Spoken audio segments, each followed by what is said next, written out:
अस्सलाम वालेकुम दोस्तों, उम्मीद है आप सब लोग खैरियत होंगे। बात करेंगे कोरोना केसेस और स्प्रिंग कमेटी की प्रेस कॉन्फ्रेंस के मतलब। आज 8 जुलाई 2021 और जुमेरात का दिन है। पिछले 24 घंटों में 1453 कोरोना के केस रिपोर्ट हुए और 15 वफ़ात हुई। इन्ना लिल्लाहि व इन्ना इलैहि राजिऊन। ओमान में कोरोना से वफ़ात पाने वालों की कुल तादाद 3,371 है, जबकि कोरोना केसेस की कुल तादाद 2,80,235 है और सेहतयाब होने वालों की कुल तादाद 2,48,151 है।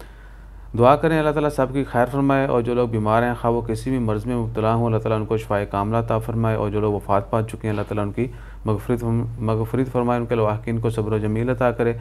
इसके अलावा स्प्रिंग कमेटी की प्रेस कॉन्फ्रेंस जारी है। अभी तक सिर्फ कोरोना के हवाले से और जितने भी बाकी मेजरमेंट्स हैं, लॉकडाउन और नाइट बैन के हवाले से गुफ्तगू जारी है।